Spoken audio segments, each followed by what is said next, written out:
Dear learners, welcome to this session on Research Design 2. I would like to begin by identifying the learning outcomes that we expect from you as a result of going through this session.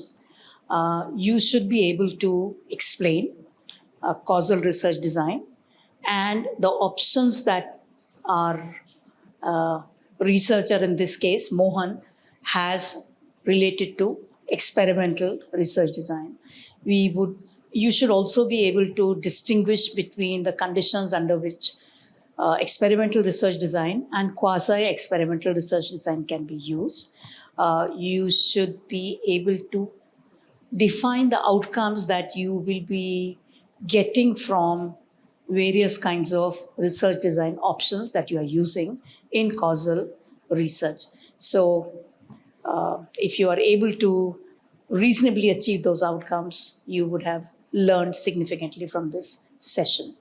Let us begin this session by taking a brief recap from the last session. Last session, we talked about introducing research design, descriptive and the exploratory research design. So that was done with respect to the caselet that we had used. I'll briefly explain the context of that caselet again. There is this vegetable vendor, Mohan, who has started his organic farm to produce organic fruits and vegetables. And after 2 years, he's had this apparent lack of success in his organic farming. There are certain research questions that we explored. What is it that is preventing people from buying? What are people's perceptions and views on organic produce? And what is the kind of barrier to purchase? So those are the research questions we looked at.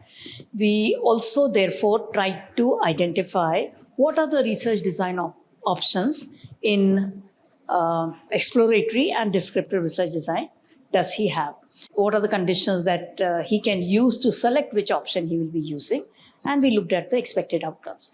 Now, using the same case study or a small caselet, we will discuss the options that can be used to apply causal research design options for finding out solutions to Mohan's problem. Now, the term causal research design is also called experimental research design option, but of course, there are descriptive research design options which are under the causal research design. This time, because we've already covered that, we are only looking at experimental research design option under causal research. An experimental research design, because it's testing out inputs and the relationship to within the different variables.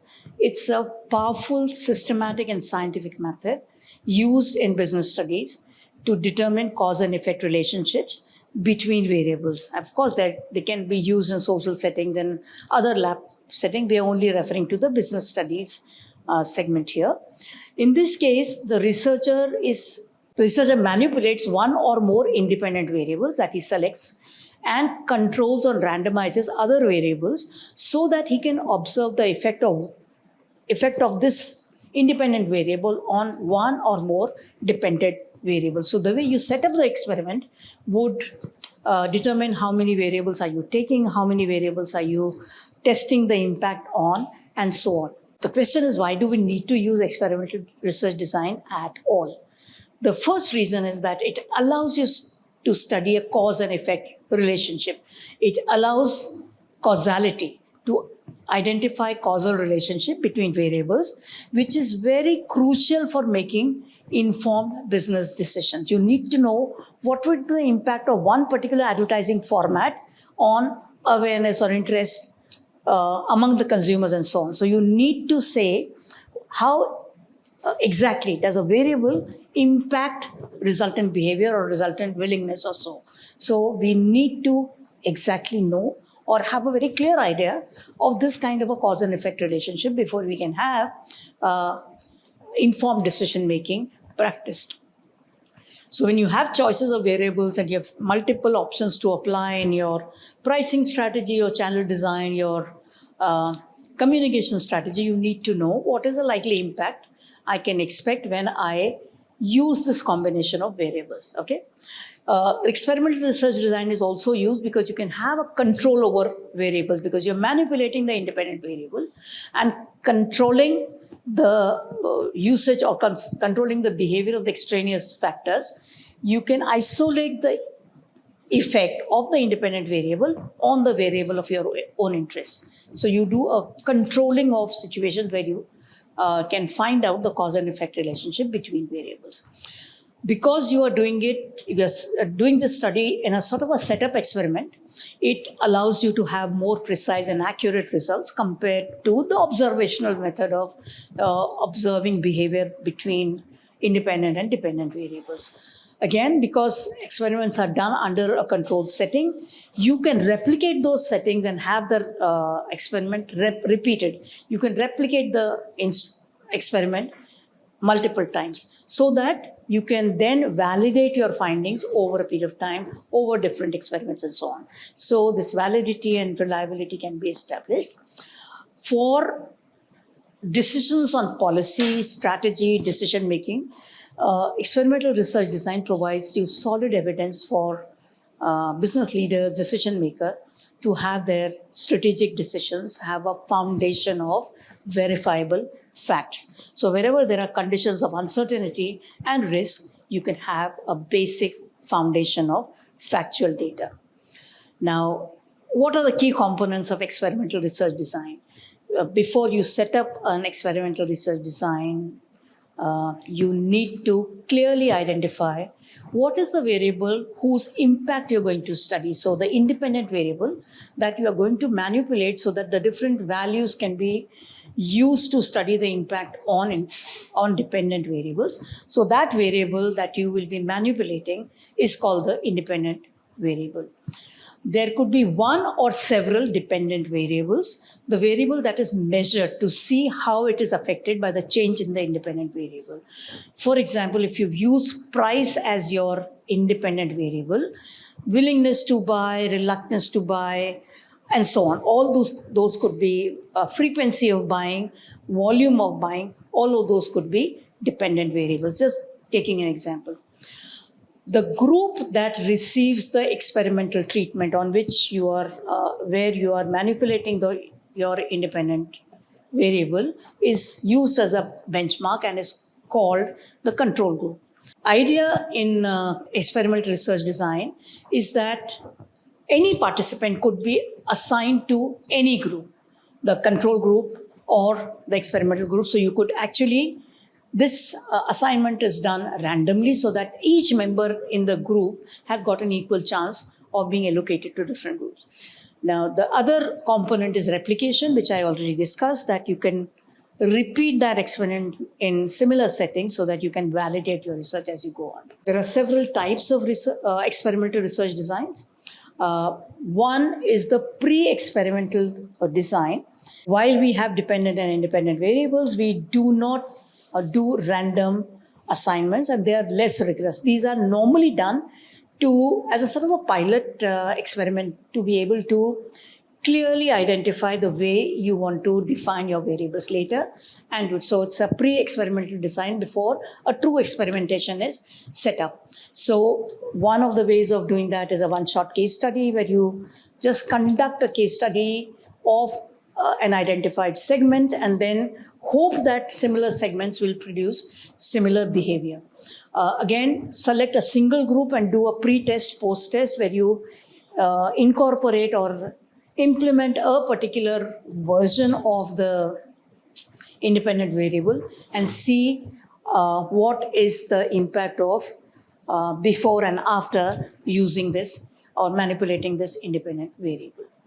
The second type is the true experimental design type. These are experimental designs where you have a randomization that you completely practice, and these then require a high level of control of the control group and the experimentation group and so on. Therefore, there could be several types of research design: the pre-test and post-test control group design, the post-test only control group design, where you have You only do the post testing of when you have varied or manipulating the independent variable, and there's another more formalized kind of a pre-test post test, which is Solomon 4-group design, and so on. We'll be discussing some of them with respect to Mohan's problem here.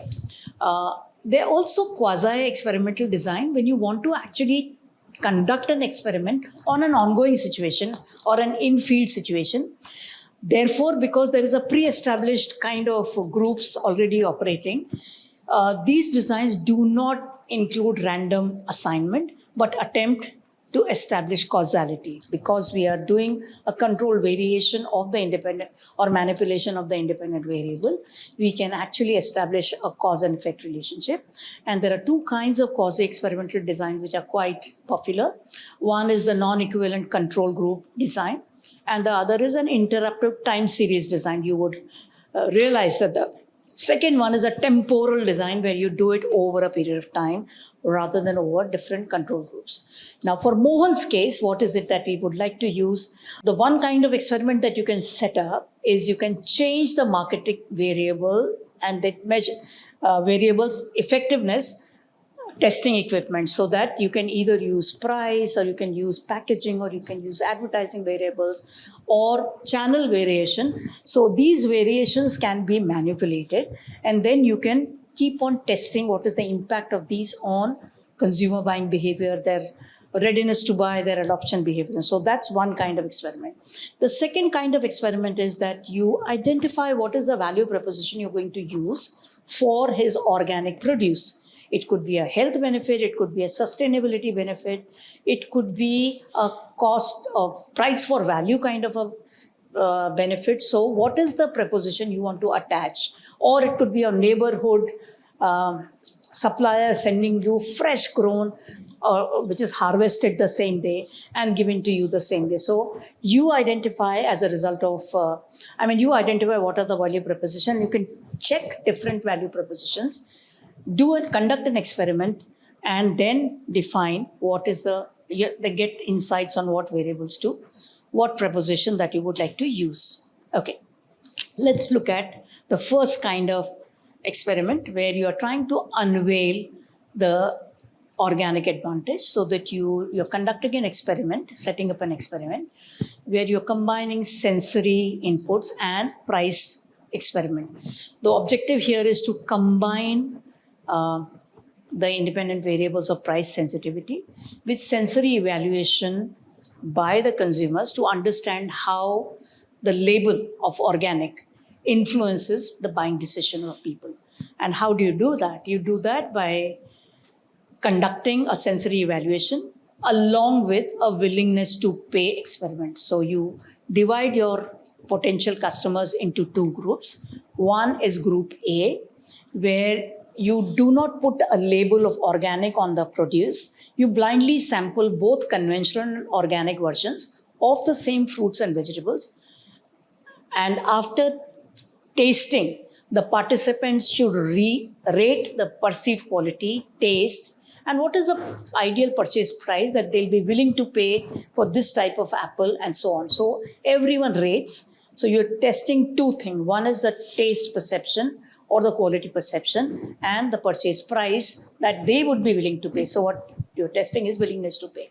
The group B, on the other hand, is given the same produce, but in this case you have labeled it. So they have even before they're testing it, they know that this is organic and this is conventionally grown product. So what you're trying to do is, you're trying to test whether this evaluation of organic impacts their perception of value and willingness to pay.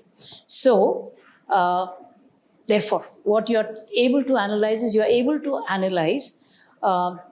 whether the willingness to pay result can be, when you compare these from both the groups, you are able to analyze as if whether the organic label alone can influence buying decision, and by how much. What is the greater willingness?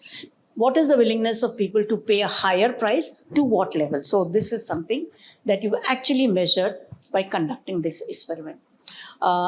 If you're doing the second part, that is the sensory evaluation analysis, we look at the taste and quality ratings in both the groups, And we are therefore able to identify as whether the organic label by itself creates a sort of a halo effect and therefore influences the perception of people in terms of taste and quality of the produce that they are tasting, they're going through. Okay, what is the kind of analysis you will, after this analysis, what is the kind of data that you'll be able to procure? One is the price sensitivity data will reveal the impact of price on the intent to purchase, so willingness to buy at a particular price. Similarly, the sensory evaluation will help you determine whether the term organic by itself, the identification or organic by itself, adds value. Therefore, when you're creating a value proposition for your product, should you be making a big noise about organic, or should you be focusing on value for money proposition? So all of these inputs can be.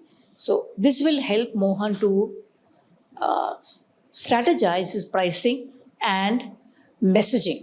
I mean, what kind of messaging he should be giving. Similarly, this is one way. I mean, we talked about two variables, but you can also conduct this experiment for testing several variables in conjunction. You can either combine variables, and like you combine the sensitivity to price and willingness to pay kind of this thing and the organic label. You can combine things like willingness to use certain channels, certain message design, and so on. So all of these, again, an app-based buying option, discount given to members only. So you can keep on combining independent variables, identifying dependent variables that you will be using. So this experiment setting can be used for in multiple ways. The second option that Mohan can utilize in experimental design is to build up. What are the value propositions that he can use to build the organic brand? The objective here is to test the effectiveness of different value propositions for organic produce and evaluate the impact of an in-store buying experience on purchase decision. So we are identifying people who are coming into the store, looking at both options. So how do what is the value proposition that we put in? So how do you set up the experiment? You set up the experiment by identifying distinct value propositions. For example, you could talk about environmental stability, sustainability, you could talk about superior health benefits, and you could also look at the value proposition of supporting local farmers, your corner store, your neighborhood farmer supplying these things fresh to you. It is harvested the same day. OTPI uses that. So it's harvested in the morning, and by the end of the day, it's already been supplied to you. So the shelf life is very small. The option 2, therefore, continued, where you are doing this kind of an in-store validation or value proposition. You design an in-store experience that emphasizes one given chosen value proposition. So either you use an informative signage using the organic farming practices, you create displays, or you offer suggestions on how do we prepare this food without spoiling their nutritional benefits. So using that, then you conduct this experiment by partnering with a local grocery store that will help you, who will help you in implementing the experiment. Again, divide shoppers into different groups and expose them to no intervention kind of a situation or an intervention kind of a situation, and track their purchase behavior over some time, a few weeks or so, and then collect your information. What are the kind of analysis you can perform? You have collected this purchase data over a few weeks. You can analyze this purchase data to identify which particular value proposition resonates most with the consumers. You can also therefore evaluate the effectiveness of the in-store buying experience in promoting the sales of organic produce. The outcome that you will get is that Mohan will get a deeper understanding of what do the consumers prefer for organic product attributes. Are they more motivated by the health benefits or local sourcing or environmental impact? So precisely these are the things then you will be able to emphasize upon in your own marketing communication. What is the power of branding and messaging that you can utilize in influencing purchase decisions? So how do you actually, what is the brand proposition that you're going to emphasize, and what is the effectiveness of in-store marketing? So how does the store add to or promote organic buying? The second type of experimental design that can be applied is quasi-experimental research design. When are such designs used and why? In an experiment, you are conducting it in controlled circumstances where you design, determine what are the independent variables that you'll be testing and so on. When you are looking at an in-field experience or where the groups are already existing and undergoing a certain consumption and you want to carry out an experiment, a quasi-experimental research design is more suitable. The condition under which you use it, number one, when there are practical constraints where, let's say, you want to test a marketing input like a price or channel option in a given residential colony where people are already living in a certain place, they're exposed to certain competitive products and so on. And for you to randomly assign them will be impractical. It can be done, but it would be impractical. So whenever this is so, then you use quasi-experimental design. When there are ethical concerns, for example, when you're doing a medication test, and it would be unethical for some people to be deprived of a medical input or a drug usage just because you're testing them, then quasi-experimental research designs are used. When you're using your research experiment in a real-world setting, you're not doing a lab experiment, you're not controlling a field situation where you are doing this in a real-world situation, and there are marketers who actually prefer that because then you will be able to actually have results which are closer to actual market situations.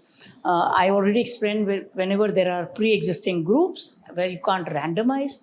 And when you want to do a longitudinal study, it is better to do a quasi-experimental research design. Results are therefore easily set up and controlled. Now for Mohan, what are the kind of quasi-experimental research design options that we can use? One is we can use a non-equivalent control group design, which involves a treatment group and a control group, but participants are not randomly designed. So we identify a particular group that will be there where you'll be manipulating the variables and the other where will not be. Let's take an example relevant to Mohan himself. Let's say when you want to compare repurchase rates by consumers, when you have just introduced an app-based selective discount offers in identified residential colony. So you've set up your experiment in an identified residential colony and you're saying people who become members of this app-based service in supply of goods, organic products delivered to their own homes will attract a certain discount. And the other group does not get that discount or does not get the benefit of using that app. So you can then compare so you don't randomize because people are already there. You offered it in one colony, did not offer it in another colony, took similar residential colony so no randomization, but cause and effect relationship because the independent variable has been changed. You can look at the purchase intention, purchase behavior, and so on. The second design that can be applied is a time series design where you can have the same test or a different test. For example, you can measure consumer adoption behavior over several months. If you just allow people to have an app-based ordering and home delivery system, some people get it, some do not get it, but you do it over a period of time, over a period of 3 months. So is the adoption behavior different for the control group and the experimental group? The other option are pre-test and post-test where you can introduce a treatment, you can take measurement before the test and before the treatment and after the treatment.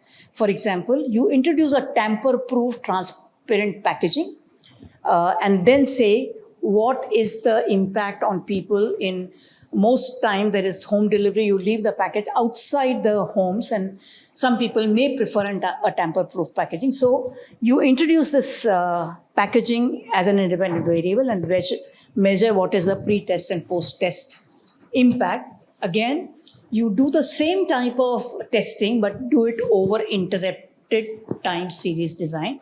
For example, you introduce the impact of digital awareness and persuasion campaign that you have started for your own organic product, fruits and vegetables. And after that, you try to measure. You do it for 3 months, then you do it for another 3 months, and so on.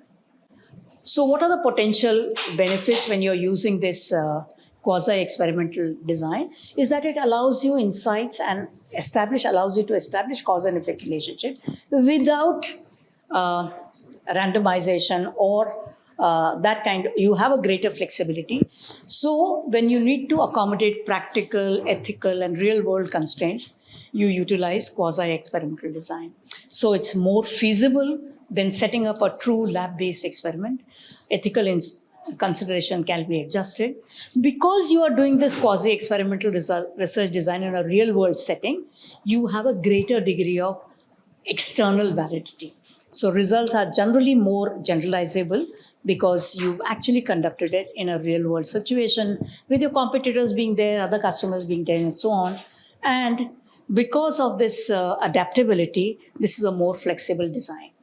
So if I just want to sum up what we discussed in this session, we tried to look at what are the causal research design options like experimental research design that can be applied to research situation by taking the context of this caselet that we've been using in this course. We try to identify what are the different design options that can be applied, how can that experiment be set up, and what are the outcomes we will get. We also try to understand the components and features of experimental research designs, which set them apart from other research designs. And again, as I said, we try to apply these different designs, looked at the methods and the kind of analysis that will help us achieve the research outcomes.